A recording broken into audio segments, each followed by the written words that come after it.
자기 고민이야. 맞아.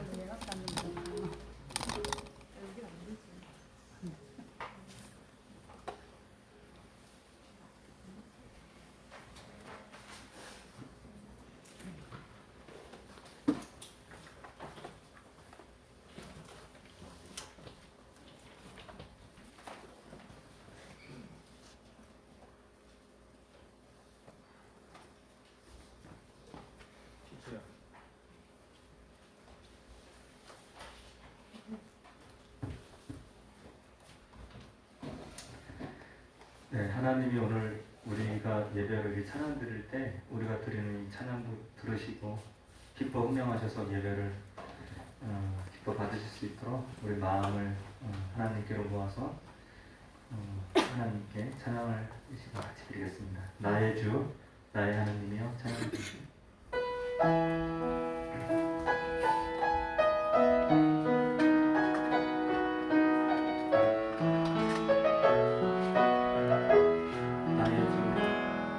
나의 주 나의 하나님이여 주를 경배합니다. 주 사랑하는 나의 마음을 주께서 아시나이다.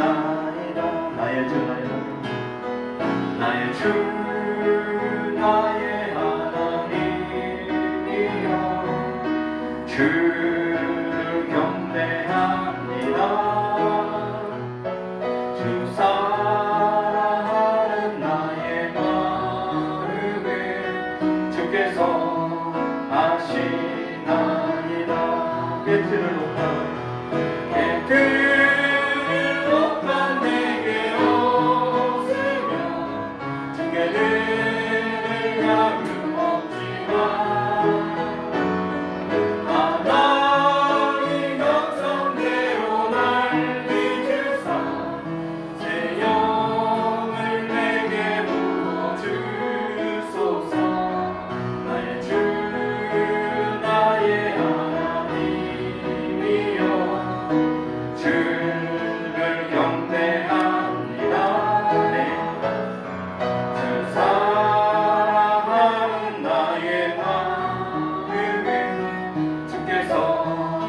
없지만 고통 속에 방황하는 내 마음 고통 속에 방황하는 내 마음 주께로 갈 수 없지만 저망할 수 없는 은혜로 주님의 길을 걷게 하소서. 나의 주 나의 하나님이여 주를 경배합니다. 사랑하는 나의 마음을 주께서 아시나이다.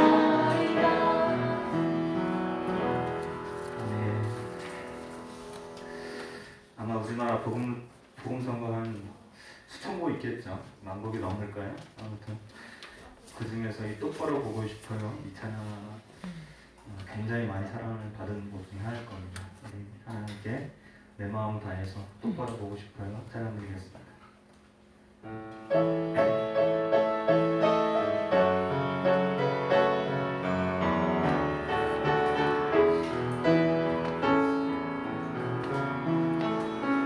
똑바로 보고 싶어요 주님 온전한 눈짓으로 똑바로 보고 싶어요 주님 겪는 그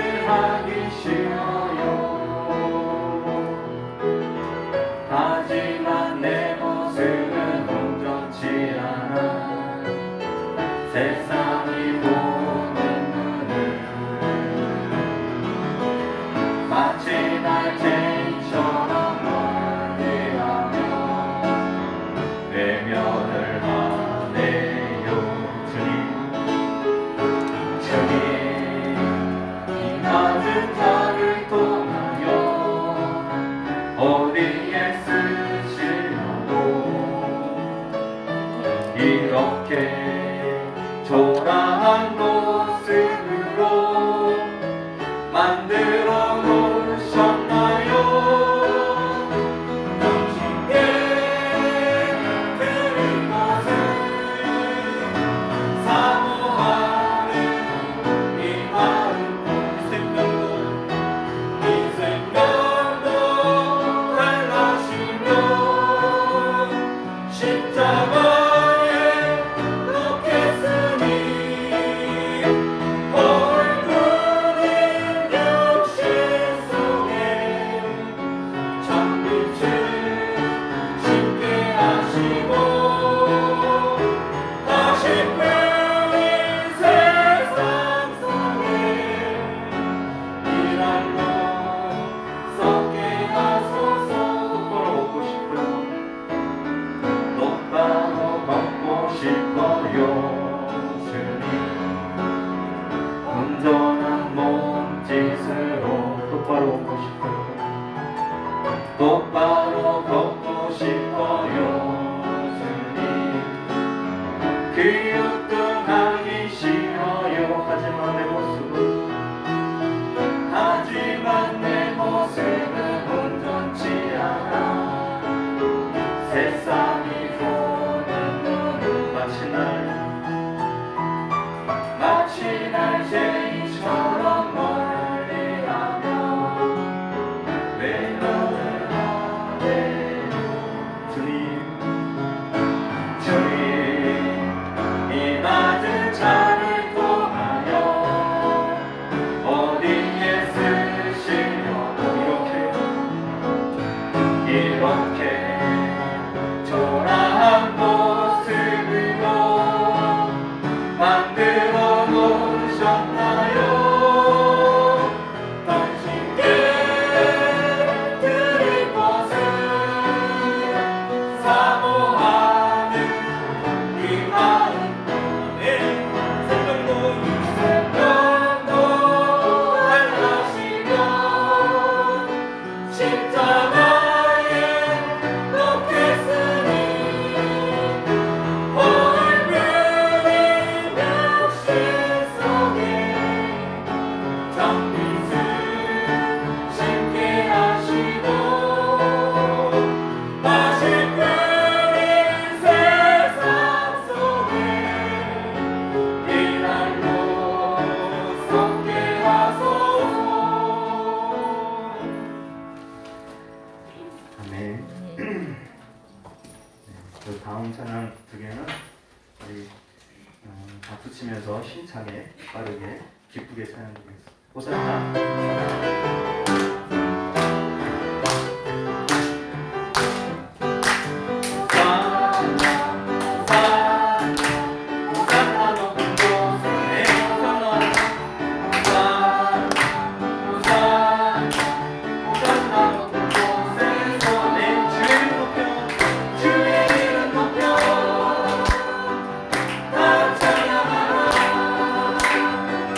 귀하신 그 나의 하나님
하나님 밤의 하나님 날 너무 하셨네. 아멘.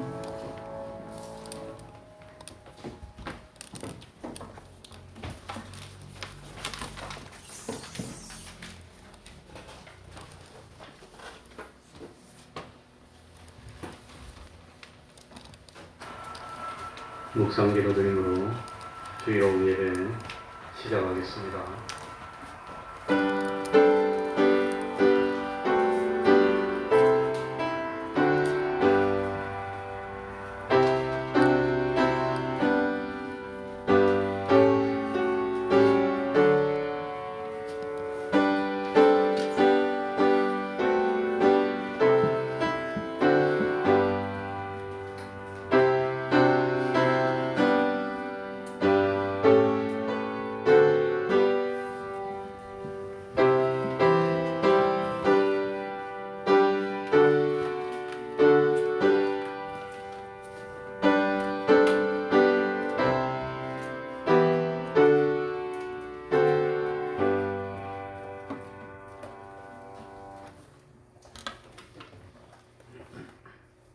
찬송 올리겠습니다. 246장입니다. 찬송가 246장입니다.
이 시간에는 시편 126편을 교독하겠습니다.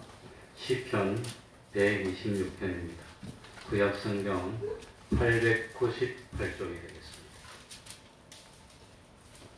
시편 126편입니다.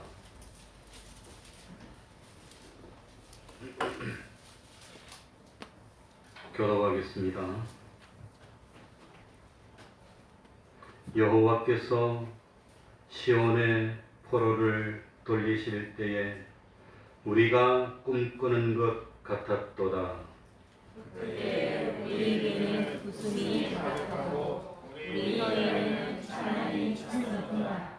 열방 중에서 말하기를 여호와께서 저희를 위하여 대사를 행하셨다 하였도다.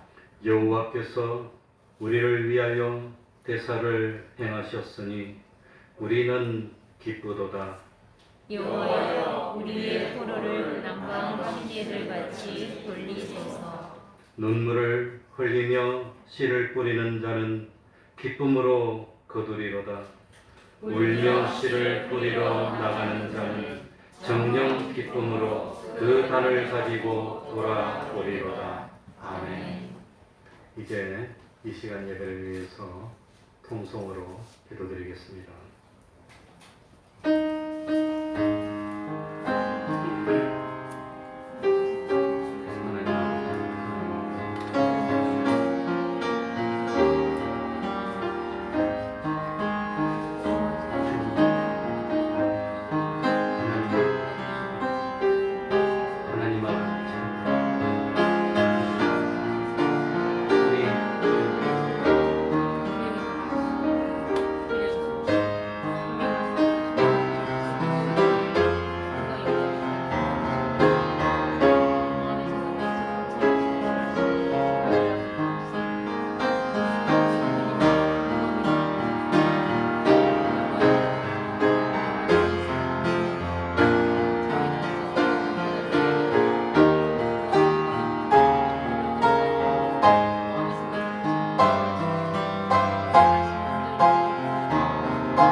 하나님의 말씀 빌립보서 3장 12절입니다.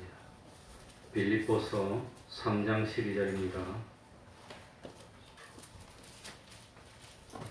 신약성경 321쪽이 되겠습니다. 321쪽입니다. 빌립보서 3장 12절입니다. 제가 읽겠습니다. 내가 이미 얻었다 함도 아니요 온전히 이루었다 함도 아니라 오직 내가 그리스도 예수께 잡힌 바 된 그것을 잡으려고 쫓아가노라. 형제들아, 나는 아직 내가 잡은 줄로 여기지 아니하고 오직 한 일, 즉 뒤에 있는 것은 잊어버리고 앞에 있는 것을 잡으려고 표대를 향하여 그리스도 예수 안에서 하나님이 위에서 부르신 부름의 상을 위하여 쫓아가노라. 그러므로 누구든지 우리 온전히 이룬 자들은 이렇게 생각할지니 만일 무슨 일에 너희가 달리 생각하면 하나님이 이것도 너희에게 나타내시리라. 오직 우리가 어디까지 이르렀든지 그대로 행할 것이라. 아멘.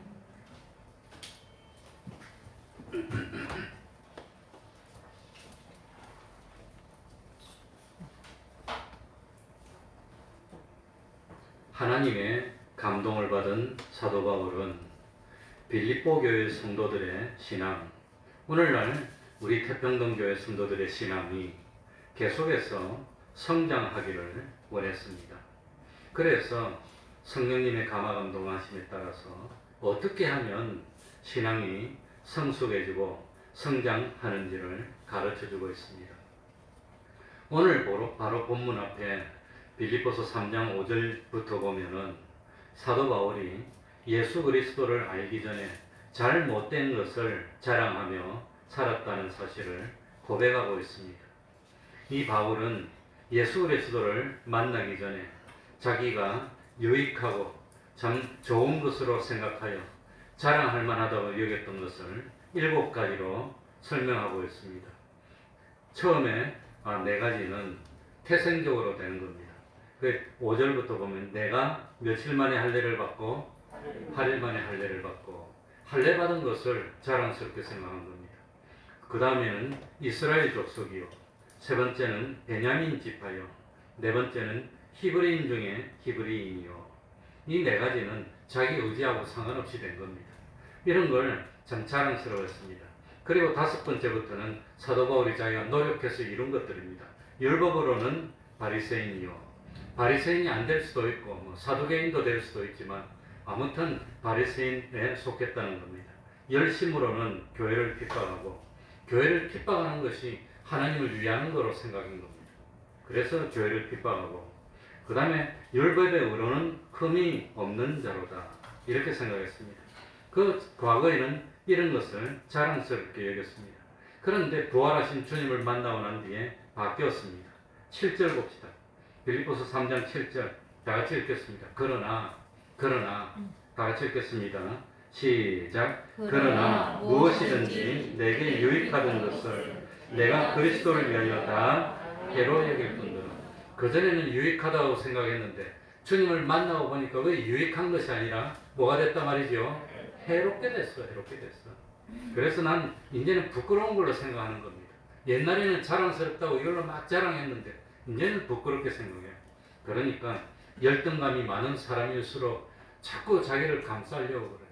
감싸가지고 내가 이렇게 잘난 사람이라는 걸 자꾸 나타내려고 그래요. 그래서 우리 대한민국에는 지하에 새빵 살아도 차는 뭐 삽니까? 그랜저 타죠. 에쿠스. 그래야 잘난 것처럼 보이니까. 옷은 뭡니까? 나 이쪽 보고 말합니다. 옷은 뭐 메이커나 명문이나 이런 것만 일부러 입어요. 그래야 자기가 좀 괜찮은 것처럼 느끼고. 그러니까 집에 있을 때는 몰라도 나가면 옷 입은 거 보고 자랑스럽게 여겼다고 하는 겁니다.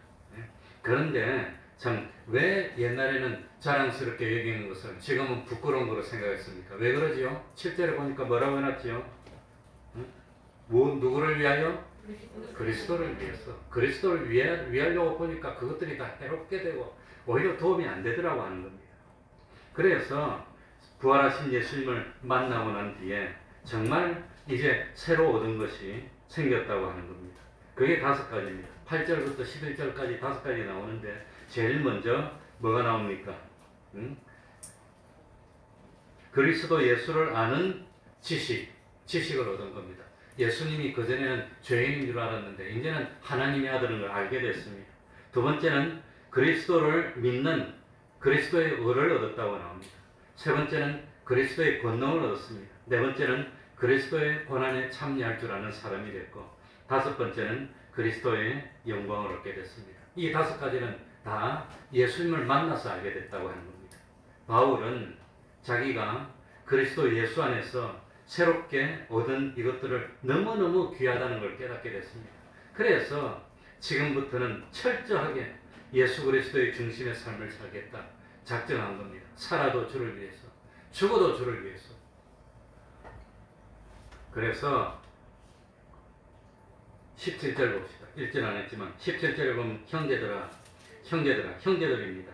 너희는 함께 나를 뭐하라? 본받아라. 사도 바울의 나쁜 거, 옛날에 알지 못했던 데 했던 말고는 지금 내가 귀중하게 여기는 거, 이거 본받아라. 그러면서 뭐라고 했습니까? 또 우리로 본을 삼은 것 같이 그대로 행하는 자들을 보이라. 이거는 성경을 갖다가 옛날식으로 좀 해석을 했기 때문에 요즘 또 우리로 본을 삼은 것 같이 그대로 행하는 자들을 보이라. 뭐라고? 우리를 본 삼은 것처럼 그와 같이 행하는 자들을 눈여겨보라. 우리를 본받아서 바로 삶을 사는 자는 눈여겨서 봐서 따르라고 하는 겁니다. 우리가 어떤 점을 바울에게서 배워야 됩니까? 바울은 자기 자신의 삶을 예로 들면서 어떻게 하면 신앙이 점점 성숙해지고 성장하는지를 가르쳐주고 있습니다. 그러니까 하나님을 믿는 믿음, 우리의 구원을 이루는 데 방해되는 것이 있다면 그건 아무리 내가 좋아하는 거라도 떨쳐버리는 겁니다. 그래서 저는 낚시하는 걸 굉장히 좋아했기 때문에 초등학교 2, 3학년 때부터 낚시를 다녔어. 완전히 뭐 도가튀어서 낚시 바늘만 봐도 몇 호짜리, 줄만 봐도 몇 호 그런 거 다 알았는데 지금 다 잊어버렸습니다. 안 해서. 그냥 주일마다 갔는데 이 신앙이 들어가고 난 뒤에는 포기하고 교회로 이제 나오게 됐습니다. 그러니까 아무리 내가 좋아하는 것이라도 참 하나님이 기뻐하지 않는다면 하나님을 위해서 다 끊어버리는 겁니다. 그게 신앙이라고 하는 겁니다. 그래서 하나님은 사도 바울을 통해서 우리들이 신앙이 성장하기 위해서는 어떻게 해야 됩니까? 어떻게 해야 됩니까? 첫 번째, 우리가 신앙이 성장하기 위해서는 자기가 부족하다는 걸 인정해야 됩니다. 나는 다 아는 사람입니까? 부족한 사람입니까? 부족한 사람. 저도 목회를 30몇 년 했는데 오전에 30몇 년 아니라 어릴 때 태어날 때부터 사도행전이 아니라 사도신경을 다 외웠는데 그걸 설교를 하려니까 별것도 아닌 거 그거 하기 위해서 책을 2권을 내가 다 가져와서 다 읽고 보름 전부터 준비를 하고 그렇게 준비를 안 하면 바로 못합니다. 그러니까 목회자라는 것은 한마디 하더라도 자기가 알고 있는 것만 가지고 말하는 게 아닙니다. 적어도 세기의 석학들이 어떻게 설명했나, 지금 현재 석학들이 그 지구상에서 제일 보수적이고 뛰어난 믿을만한 목사님들이 어떻게 봤나, 그런 책을 다 가져와서 인터넷으로 다 보고 그 다음에 책으로 다 보고 자신 있는 걸 딱 하나님 앞에서 책임지고 말하는 거지, 생각나는 대로 어째 갖다가 한번 봤다고 그냥 지나가다가 말하고 그러지 않습니다. 저는 분명히 근거를 가지고 말하지 그냥 말하는 건 없습니다. 거의 없습니다. 분명히 근거를 가지고 공부를 하고 준비를 해서 하는 거지 그냥 가다 오다 그냥 들은 풍을 가지고 하는 건 없습니다. 그러니까 그만큼 선생된 자는 말 한마디 하더라도 조심해야 되고 하나님 앞에 와서 심판받을 거 책임질 각오를 하고 말을 해야 되는 겁니다. 그렇지 않고는 나중에 내가 잘못 가르쳐서 잘못하면 전부 다 내가 책임져야 되는데, 구약에 보면 뭐라고 나옵니까? 에스겔에 보니까 원수들이 쳐들어오는데 내가 나팔을 안 불어서 피해를 보면 책임을 내한테 묻는다고 했습니다. 내가 우리 교회 목회자입니다. 내한테 하나님이 책임 물으면 내가 어떻게 되겠습니까? 그런데 내가 다 가르쳐 줬는데 자기들이 안 들어서 한 건 내 책임이 없는 겁니다. 에스겔 보면 나팔을 불었는데도 자기들이 안 한 거는 그건 내한테 책임이 없는 겁니다. 그러니까 사도 바울도 마지막 고별 설교하면서 너희들의 피에 대해서 내가 뭐라 그랬죠? 깨끗하다 그랬어. 자기 할 말 다 하고 다 가르쳤다는 겁니다. 그래야 됩니다. 그러니까 지금 목사님들이 나중에 하나님 앞에 가면 얼마나 심판을 많이 받을까. 저 사람들은 어떻게 뭘 믿고 저렇게 말하는지 이해를 못하겠어요. 그래도 성경의 명문으로 나와 있으면 그걸 근거로 해서 그게 보편적이라는 거예요. 보편적이라는 것은 이 성경을 지구상에 있는 참 1000만 명이 읽었으면 999만 명 정도는 보편적으로 받아들이는 그런 상식을 가지고 있어야 그게 보편적이 되는 겁니다. 그게 딱 보면 그대로 나오는데 그걸 갖다가 그냥 눈 가리고 어떻게 다른 말을 할 수가 있습니까? 그건 아닙니다. 그러니까 신앙 성숙의 원리 첫 번째는 자기는 뭐한 사람입니다? 부족한 사람입니다.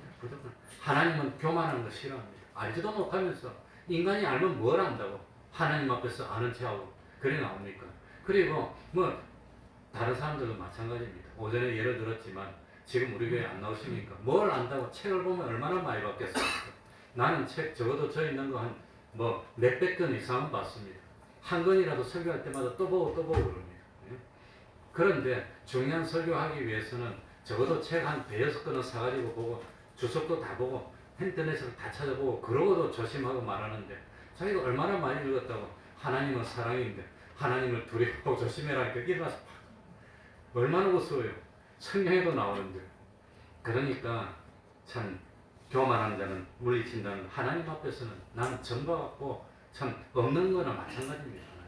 그러니까 신앙 성장의 첫 번째가 겸손입니다. 겸손. 12절에 보시기 바랍니다. 내가 이미 뭐도 아니요 얻었다. 사도 바울이 얼마나 많은 공로를 세웠습니까? 죽은 자도 살린 사도 바울인데 그런데도 아직도 얻지를 못했다는 겁니다. 얻었다 함도 아니요. 그 다음에 그 뒤에는 뭐라고 나오지요? 온전히 이루었다. 온전히 이루은 사람이 있습니까? 여기 온전히 이루었다 함도 아니라고 하는 겁니다. 그러니까 하나님이 원하는 것은 온전히 이루는 겁니다. 내 행위에 온전을 찾지 못했다 그랬습니다. 사도행전에. 그러니까 하나님 앞에 온전한 게 있습니까? 부족할 뿐입니다. 참 모자랄 뿐입니다. 그렇게 나가는 겁니다. 그러니까 하나님 앞에서는 온전해야 되는데 우리 온전한 게 없어요. 그러니 이 사도 바울이 주님을 만나고 난 뒤에 그리스도의 지식을 얻었다고 했는데 아직도 온전히 얻지 못했습니다. 그래서 고린도전서 사도 바울이 적은 고린도전서에 보면 13장 9절에 우리가 부분적으로 알고 부분적으로 예언하니 그렇게 말합니다. 다 아는 게 아닙니다. 온전히 아는 게 아닙니다. 그래 봐야 부분적으로 얼마나 압니까? 뭘 얼마나 알고 있다고. 저도 참 뭡니까 처음에 목회를 나왔을 때는 웨스트민스터에 위호하러 가려고 준비를 다 하고 뭐 이리 다 보냈는데 못 가게 됐어요. 못 간 이유는 우리 마누라가 붙들어서 못 갔고 두 번째는 돈이 없어 못 갔습니다. 그러니까 유학 보내려는 목사님이 돈이라 좀 대주고 가라 그러지. 돈을 안 주고 그냥 가라 그러더라고. 또 가진 게 있어야지 못 가. 그래서 나는 건강도 안 좋고 뛰어난 석학도 아닌데 벌면서 공부해가지고 내가 미국 가서 어떻게 따라갑니까? 포기하고 말았어. 그러니까 나중에 참 못 간 게 그게 아쉬워서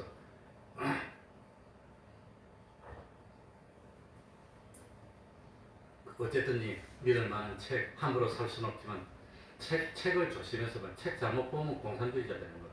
운동권은 왜 운동권 됩니까? 뭣도 모르는데 그런 걸 자꾸 들어가고 그래가지고 신학교 들어가면 제일 먼저 읽어도 되는 책, 읽으면 안 되는 책을 구별해 줍니다. 나중에는 다 보고 비판도 하지만 뭣도 모를 때는 책 아무거나 보는 게 아닙니다. 그래서 책을 사는데 내 LG 다니면서 퇴직금 받은 거로 책값으로 다 썼어요. 한 푼도 내가 안 쓰고 100% 다 책값으로 다 썼습니다. 책 다 사가지고 그걸 보고 이제 하려고 다 샀는데 지금도 부족하고 나이가 드니까 이제 보기가 싫어. 이제는 보기가 싫어. 책 보기가 싫어. 그러니까 알고 있는 지식 아무것도 아닙니다. 그리고 얻은 것은 그리스도의 의를 얻었다 했는데 의를 얻었더라도 요한복음 13장 10절에 예수께서 가라사대 이미 모욕한 자는 모욕하였더라도 뭐는 필요하지요? 발밖에 발을 씻어야 된다는 겁니다. 이미 믿음으로 의롭다함을 입었어도 계속해서 발을 씻고 또 씻고 또 씻고 또 씻고 온전하지 못하다는 겁니다. 그리고 세 번째로 참 주님을 만나오는데 그리스도의 권능을 얻어가지고 바울처럼 기적을 많이 행한 사람이 어디 있습니까?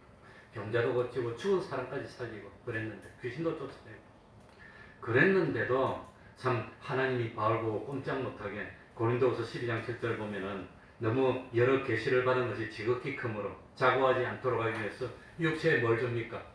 가시를 줘서 왜 나는 이렇게 참 힘드나? 아마도 그렇지 않으면 교만한 사람 될까봐 가시를 줬어. 가시를.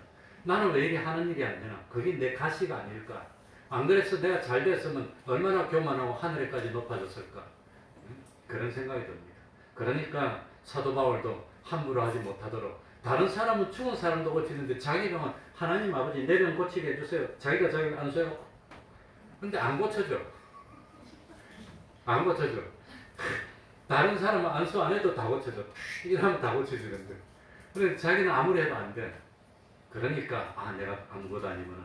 남은 잘 고쳐주는데 내가 안 고쳐줘. 그래서 내가 능력이 있는 것이 아니라 하나님께 능력이 있구나. 나는 아무것도 아니구나. 그걸 깨닫게 했다는 겁니다. 결국은 교만하지 않고 어떤 사람으로 만들었어요? 겸손한 자를 만든다. 겸손. 그리고 마지막에는 참 그리스도의 영광을 얻었습니다. 그런데 참 사도 바울이 그리스도에게 얼마나 영광을 돌립니까? 얼마나 주님을 위해서 결혼도 하지 않고 평생 돌아다니고 한 군데 정착도 못하고 얼마나 힘들게 합니까? 그래 저도 이사를 많이 하고 한 군데서 2년 이상 살아본 적이 없고 그랬는데 지금 태평동 교회 와가지고 저 사택사고는 10몇 년 살았습니다. 인생에 제일 오래 살고 황금기회. 그전에는 2년 살다 옮겨, 1년 살다 옮겨, 2년 살다 옮겨 이랬는데 이제 저 사택 사고 난 뒤에 2008년도 봄에 샀는데 지금까지 사니까 벌써 13년째 사니까 앞으로도 얼마나 참 편안하게 한 군데 오래 사니까 쓸데없는 게 너무 많이 쌓였어. 집에 보니까 우리 예수 믿는 사람 하나님이 가라면 가야 되니까 항상 들고 갈 준비를 해야 되는데 어쨌든지 그래 사도 바울은 그렇게 충성했는데 그런데 아직도 참 사도 바울은 뭡니까?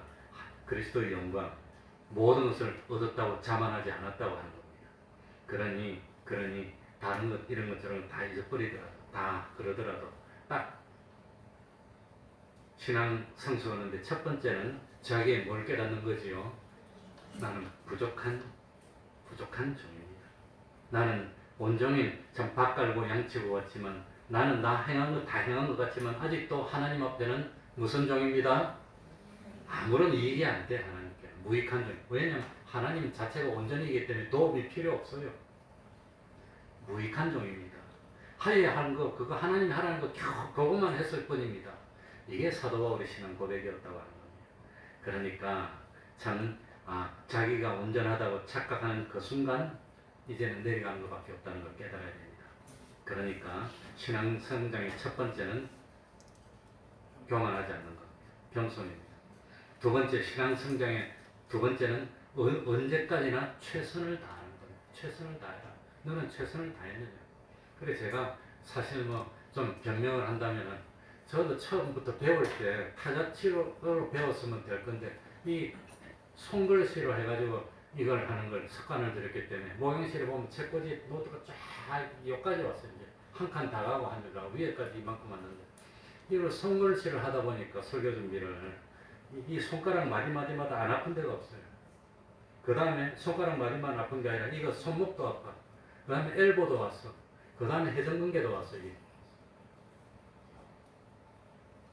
그런데도 이제는 쓰지를 못하겠어. 이제 쓰면 어깨도 아파요. 힘들어 쓰면. 이제 이것도 침 많이 맞아서 거의 다 나와서 괜찮은데. 그래서 나이도 들고 하는데 더운데 그냥 모형실에 앉아서 쓰려면 복장이 펴져서 못 써. 이제 잘 못하겠어요. 그걸 갖다가. 그래서 하나님 이래서 참 고만두라는 그런 때가 있는가 보다 그런 생각이 드는데 어쨌든 최선을 다해야 되는 거예요. 최선을. 그래서 지금이라도 나는 이제는 자판을 두들겨 볼까. 자판 두들기면 또 다른 부작용이 있겠지만 이제는 자판을 두들기면 좀 나을 것 같은데 그걸 바꾸려고 하니까 30년 된 습관을 바꾸려고 하니까 됩니까? 그게 잘 안 되는데 어려운데 어쨌든지 그렇습니다. 그래서 사도 바울도 항상 최선을 다하고 빌립보 3장 12절 하반절에 오직 내가 그리스도 예수께 잡힌 바 된 그것을 잡으려고 뭐하노라? 쫓아가노라. 끝까지 쫓아가는 생활을 하는 겁니다. 끝까지 쫓아가는 생활. 그런데 저는 쫓아가는데 이제 좀 쉬게 해주면 안 됩니까? 그런 생각이 자꾸 들어요. 그런데 사도 바울은 죽는 순간까지 쫓아가는 겁니다. 끝까지. 그러다가 마지막에 목배임으로 순교하고 그게 끝난 겁니다.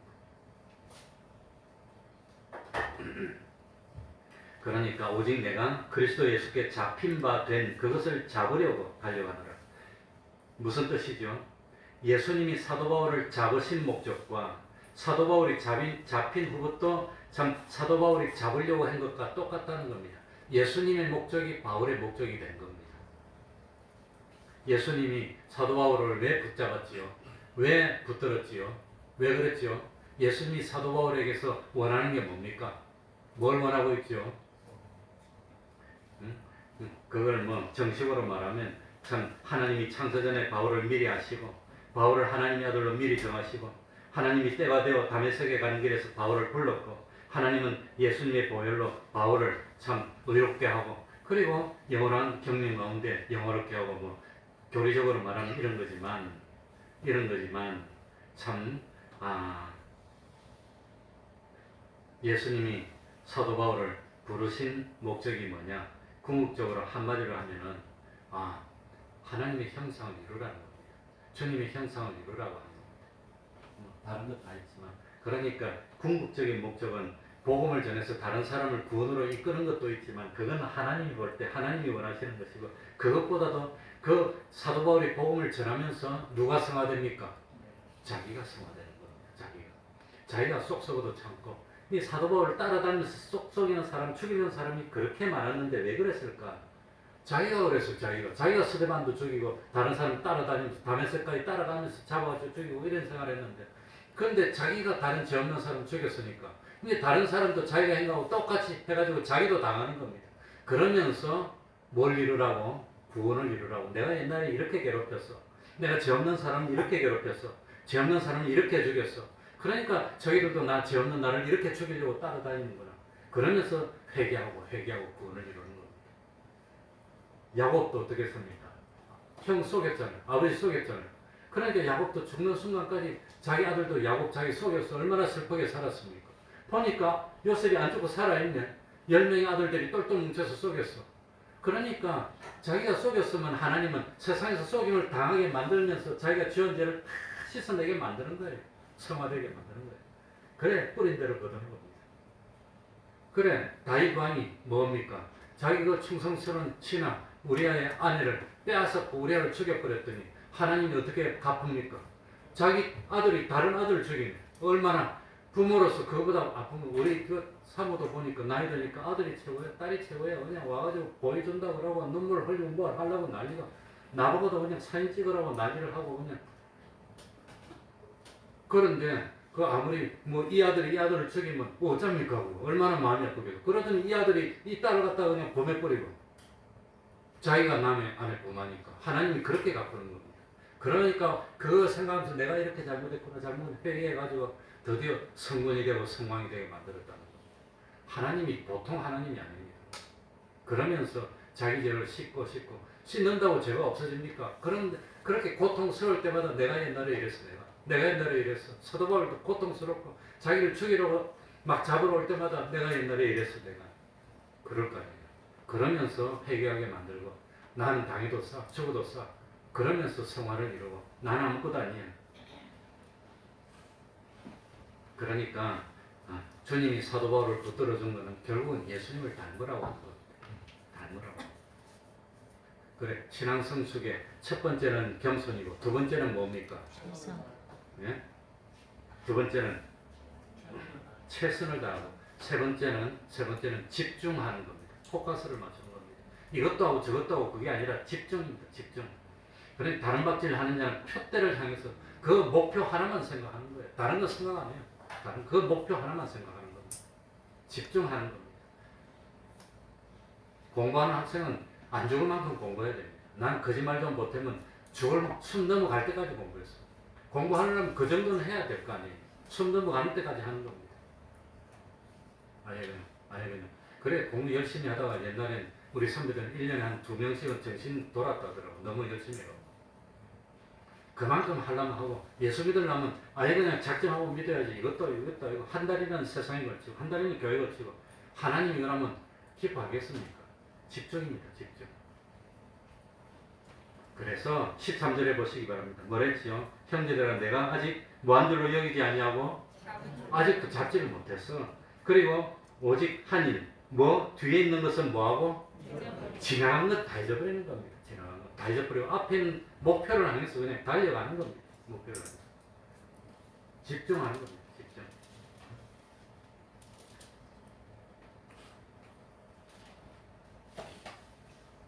뒤에 있는 건 잊어버리는. 옛날에 사도 바울이 얼마나 율법을 철저하게 지켰는지 율법의 의로는 흠이 없는 자라고 했습니다. 6절에. 교회를 핍박하고 율법의 의로는 얼마나 율법을 잘 지키는데 그 옛날에 율법의 의로 흠이 없는 거 다 잊어버리는 그거 아니야. 율법으로 의롭다함을 입는 것이 아니라 무엇으로? 믿음으로 얻는다 하는데 율법 아무리 해봐야 그런다고 안 하는 거 아닙니다. 율법 안 지켜도 된다는 게 아닙니다. 율법을 지켰다고 하여서 그것 때문에 의롭게 되는 것은 아니라는 뜻입니다. 그러니까 내가 몰라서 예수님을 안 믿고 율법 지켰으니 그건 뭔 소용이 있습니까? 믿음이 있어야 믿음의 덕의 지식의 전체 인내의 흥계 외의 경건을 가만히 있어봐. 아무튼 그게다 사랑을 더하고 믿음이 없으면 그 덕이 있어봐야 지옥 가는데 뭔 소용이 있습니까? 그러니까 믿고 그 다음에 믿음 다음에 믿음으로 끝이 아닙니다. 믿음은 제일 기초고 이제는 땅만 다진 겁니다. 그 위에 건축을 해야 되는데 덕으로 건축하고 지식으로 건축하고 절제로 건축하고 그 위에 쌓는 것이지. 근데 사도 바울은 열심히 율법을 지켰는데 제일 기초가 되는 게 뭡니까? 믿음 없으면 지옥이지 믿음으로 구원 얻는데 덕이 있어도 덕으로 구원 얻는 게 아닙니다. 절제로 구원 얻는 게 아닙니다. 믿음이 있고 덕이 있어야지. 믿음이 있고 절제가 있어야지. 그런데 사도 바울은 믿음으로 의롭다함을 입는데 믿음이 없었어요. 예수님을 안 믿었다는 겁니다. 그러니까 어쨌든지 율법의 의로는 그거 다 소용없어. 그 뒤에 있는 건 다 잊어버리고 집중하고. 네 번째는 뭡니까? 네 번째는 동기가 분명했습니다. 동기 14절에 봅시다. 14절에 보면 사도 바울이 열심히 한 동기가 뭐지요? 표대를 향해 다 같이 읽어봅시다. 시작. 표대를 향하여 그리스도 예수 안에서 하나님이 위에서 부르신 부름에 무엇을 위하여? 상을 바라보고 쫓아가는 것이 나쁜 겁니까? 좋은 겁니까? 사도 바울도 그랬다는 거. 그걸 닮아라는 거예요. 그거를 상을 보고. 누가 주시는 상이지요? 하나님이 주시는 상을 보고 달려가. 우리는 받을 상이 있어. 받을 상이. 받을 상이 있다는 겁니다. 그러니까 공부할 때도 학생들이 공부할 때도 분명해야 됩니다. 오직하면 내가 고등학교 딱 가니까 지금 62이 됐는데도 생각이 납니다. 고등학교 딱 가니까 선생님이 인생에 있어서 고등학교 3년은 빼래. 없는 걸로 치고 그러니까 공부 안 하라는 겁니다. 고등학생 때 놀고 그런 거 하지 말고 없는 걸로 치고 죽자 서자 공부하라는 겁니다. 안 죽을 만큼 숨 쉬는 한 공부하는 겁니다. 그래야 공부 좀 하는 거지. 그래도 고등학교 때는 공부하는 방법을 몰라서 못했어. 대학 가보니까 공부하는 방법을 알겠더라고. 대학 가서 공부하는 게 진짜입니다. 고등학교 공부하는 건 가짜입니다. 진짜 공부는 대학 가서 하는 거예요. 그럼 대학교에서는 공부하라는 말을 안 해요. 하는 놈은 하고 안 하는 놈은 안 하고, 하는 놈은 졸업할 때 되면 교수처럼 되는 겁니다. 안 하는 놈은 그대로입니다. 그러니까 얼마나 해야 됩니까? 공부를 많이 하면 이 사고방식이 달라집니다. 그 하려면 그만큼 해야지. 예수 믿으려면 바로 믿고 열심히 믿어야지. 그래야 하나님이 기뻐하죠. 그래, 우리가 열심히 믿는 것은 당연한 건데 그 열심히 믿으면 하나님이 뭘 준다 말이니까? 상을 주신다고 하는 겁니다. 그래서 11에서 11장 6절 참 뭐 주시는 하나님? 상 주시는 하나님. 히브리서 11장 24절 25절 26절 믿음으로 모세는 장성하여 바로의 공주의 아들이라 칭함을 거절하고 도리어 하나님의 백성과 함께 고난받기를 잠시 죄악의 낙을 누리는 것보다 더 좋아하고 그리스도를 위하여 받은 능력을 애국의 모든 보다 더 큰 재물로 여겼으니 왜 이렇게 여겼다 말입니까? 이는 무엇을 바라봄이라? 상주심을 바라봄이라. 상주심을 바라봤기 때문에 모세 같은 사람도 참 어려움도 이겼다는 겁니다. 그러니 우리가 열심히 할 동기가 있어요. 내가 힘이 들어도 내가 참 철들고 25인가 6인가 그때부터 새벽 기도를 했는데 야 나이가 60 몇이 돼도 하루를 안 빠지고 새벽 기도를 계속했습니다. 왜 그래 힘들어 됐습니까? 내가 이렇게 열심히 하면 하나님이 뭐 주시니까? 상 주세요. 상. 영원한 상입니다. 세상에서 뭐 있다가도 없어진 상 아닙니다. 그래 지난 명절날 갔더니 우리 자부가 참 사장이 상 줬더라고요. 상 받았대. 그래서 상 받았다 그러길래 그 상 받으면 혜택이 뭐가 있니? 그랬더니 인사고과에 반영돼서 뭐 올라갈 때 좀 유리하다 그래서 그까지 갔어. 안 받는 거는 나도 군대에 있을 때 사단장 표창 받았어요. 신병훈련소 가서 훈련해서 신병훈련소가 아니구나. 하사관학교에서 교육받고 하사로 인간하면서 사단장 표창 받아서 제일 잘했다고. 그런 딱 상 받고 나오니까 군대에서 상 받으면 3년간 재수 없다 그러더라고요. 상 받아도 아무렇지. 상 받으면 뭐 한 달쯤 뭐 휴가를 보내주든지 그러는. 그러니 하나님이 주는 상은 영원한 상입니다. 최고입니다. 그거는 영원히 없어지지 않습니다. 세상에서 상 줘봐야 그까지 받아봐야 될 것도 아니에요. 그래서 저는 잘해서 상 받은 게 아니라 1등만 상 받는데 내가 2등 했는데 성적 조작해서 1등으로 만들어줬어요. 왜 조작했나? 나는 하사 훈련 받으면서 하사 조교로 발탁이 됐어요. 잘한다고 미리 딱 뽑아놨어. 그래서 나는 제대하고 원부대로 안 가고 하사관학교에서 조교로 이제 제대를 했습니다. 조교했습니다. 근데 자기 조교로 남길 사람을 1등 해야 되는데 내보다 잘하는 사람이 하나 있더라고요. 근데 아무리 열심히 해도 그 사람이 성적이 내보다 뛰어나. 근데 그 애는 여자 같아. 키도 좀 작고. 그 조교를 못 쓰는 거예요. 그러니까 우리 가르치는 그 내무반에서 야 저까지가 상교선 뭐하냐 그냥 쫓아내고 내 조작해서 1등해서 그래서 내가 사단장 표창 받았는데 어쨌거나 그래서 받았는데 뭐 어쩔 겁니까. 그래가지고 그 휴가 나오는데 의정부가 와가지고 다른 사람들은 평민들에 가서 의정부 혁명단에서 막 근무하고 뭐라는데 나는 녹색의 그 사단장 상이 딱 큽니다. 이게 딱 들어있습니다. 이거 들고 있으니까 나는 보고 그냥 근무하라고 그냥 가더라고요. 근무해라고 이래도 근무하라고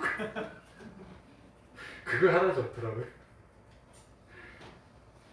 그래 잔소리 많이 했으면 합니다. 그러니까 우리가 참 열심히 하고 하는 동기가 분명한데 우리가 열심히 충성하면 하나님이 모른다 하지 않고 냉수 한 그릇의 수고라도 반드시 그게 영원히 없어지지 않는 뭘 주십니다?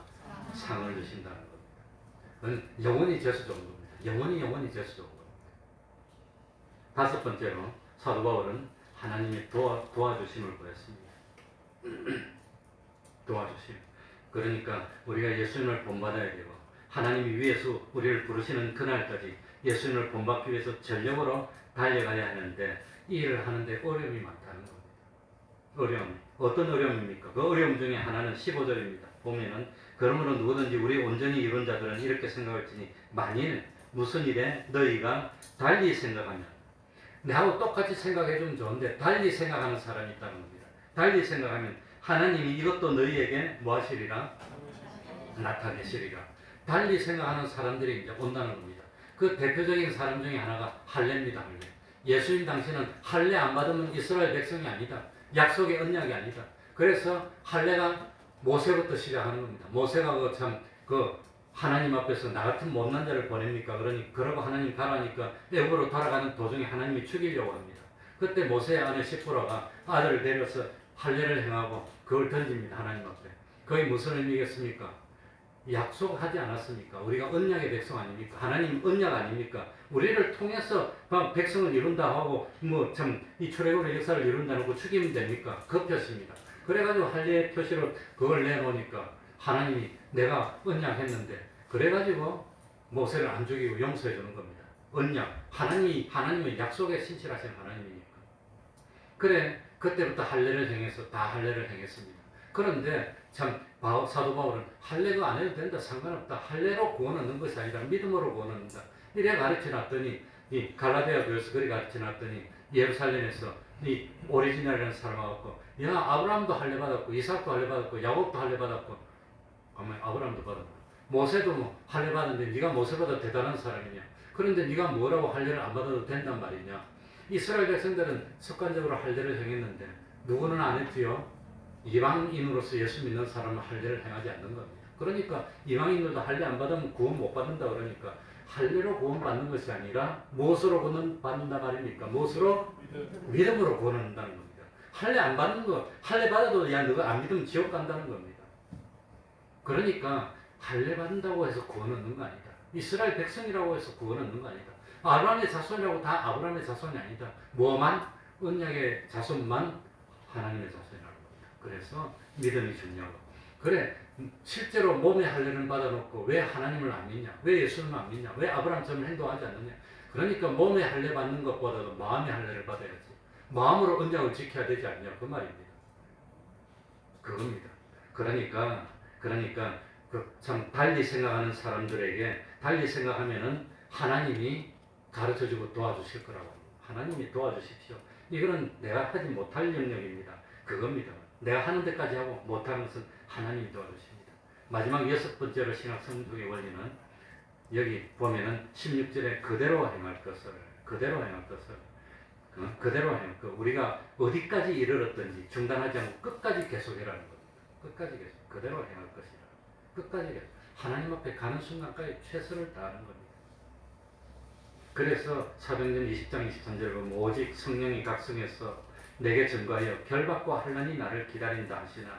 그러니 성령님이 결박과 환난이 기다린다고 그러는 겁니다. 그러나 나의 달리갈 길과 주 예수께 받은 사명 곧 하나님의 은혜의 복음을 증거하는 일을 마치려 하면은 생명을 조금 더 귀한 것으로 여기 하노라.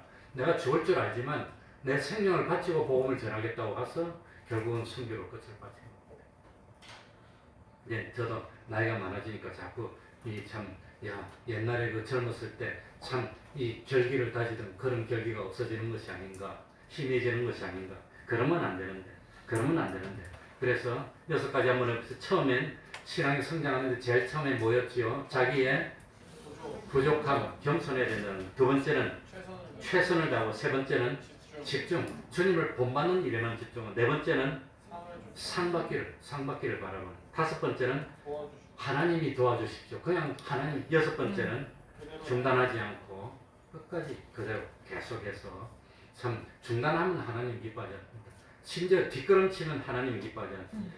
그래서 표대를 향해서 끝까지 계속해서 우리는 언제까지 어린아이처럼 같은 그런 믿음이 될 겁니까?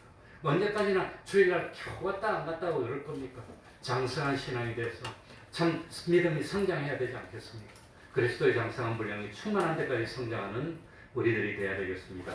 기도합니다. 하나님 아버지 감사드립니다.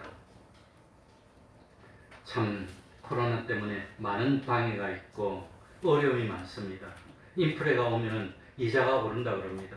하반기나 내년부터는 본격적으로 이자가 오르면 참 생활이 어려워지고, 미국 같은 데는 코로나가 끝났기 때문에 이자가 올라도 상관이 없지만, 안 끝나서 경제가 어려운데 이자가 오르면 수입은 줄어들고 이자는 많이 내야 되고 이제 어려움이 올 겁니다.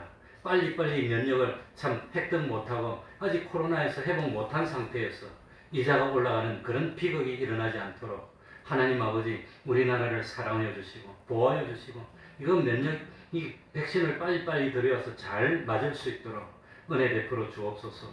하나님 도와주지 않으면 방법이 없습니다. 어디로 뭐 할 수가 없습니다. 하나님 아버지, 경제 문제도 외교 문제도 국방의 문제도 하나님이 도와주지 않으면 우리가 이 땅에서 어떻게 신앙을 지키고 구원을 이룰 수가 있겠습니까? 긍휼 베풀어 주시고 우리 태평동교회 하나님이 기뻐하시고 이 땅에 복줄 수 있는 참 의인 10명이 나오는 그런 교회가 될 수 있도록 하나님 아버지 은혜 베풀어 주옵소서. 부족합니다. 모자랍니다. 실수도 많습니다. 그러나 분명한 사실은 내가 주님을 믿습니다. 내가 주님을 사랑하는 줄 주님이 알지 않습니까? 긍휼 베풀어 주시고 은총 베풀어 주셔서 참 우리 태평동교회 빛과 소금 되는 교회 될 수 있도록 하여 주시고, 이 땅이 젖과 꿀이 흐르는 축복의 땅, 약속의 땅이 될 수 있도록 하여 주셔서 여호와를 피난처로 삼고 하나님이 참 축복하시는 기적이 나타날 수 있도록 은혜 위에 은혜로 더하여 주시고, 우리들의 믿음이 장성한 믿음 될 수 있도록 은혜 베풀어 주시옵소서. 예수님 이름으로 기도하옵나이다. 아멘. 찬송 올리겠습니다. 389장입니다.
어른들은 마스크도 잘 쓰고 조심도 하고 다 하는데 우리 학생들이 좀 덜 그런 것 같아요. 그래 학생들은 어리니까 심각성을 잘 몰라서 그럴 수 있으니까 우리들이 안 쓴 거 보면 잘 타일러서 잘 쓰도록 만들고 그렇게 했으면 좋겠습니다.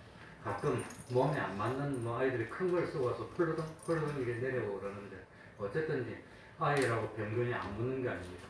어린 아이들은 좀 뭡니까 이 폐렴이 와도 하루 이틀이면 나오고 그냥 어린 아이들은 이 호흡기관에 대해서 이 뭐 심각하게 질병이 오고 그러지는 않습니다.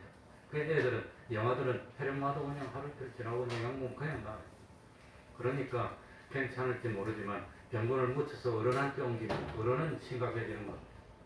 그러니까 사실은 예배 끝났으면 아이들이 교회에 있을 필요가 없어요. 돌려보내야 되는데 재미있게 이제 놀고 혹시 뭐 안 올까봐 뭐 그래서 그러는데 사실은 예배 끝나서 빨리빨리 가야 되는데 근데 그냥 있고 이제 있고 그것도 이제 좀 우리가 좀 고민을 해야 됩니다.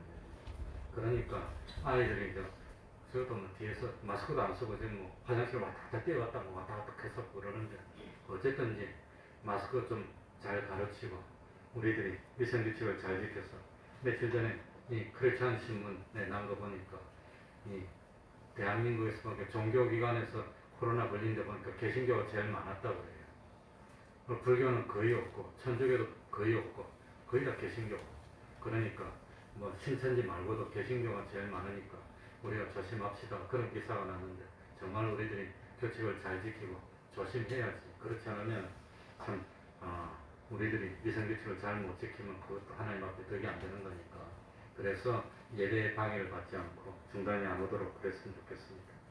그러면 다 같이 일어나셔서 3장 찬송 부르고 주기도문으로 마치겠습니다.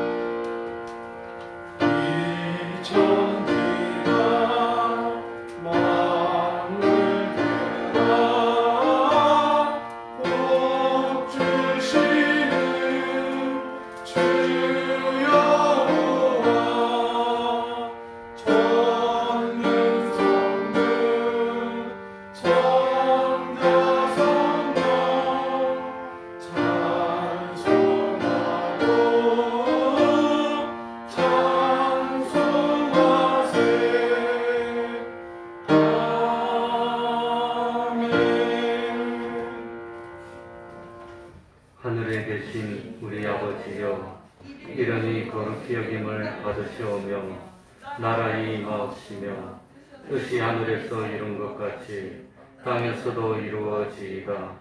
오늘날 우리에게 일용할 양식을 주옵시고 우리가 우리에게 죄지은 자를 사하여 준 것 같이 우리들을 사하여 주옵시고 우리를 시험에 들게 하지 마옵시고 다만 악에서 구하옵소서.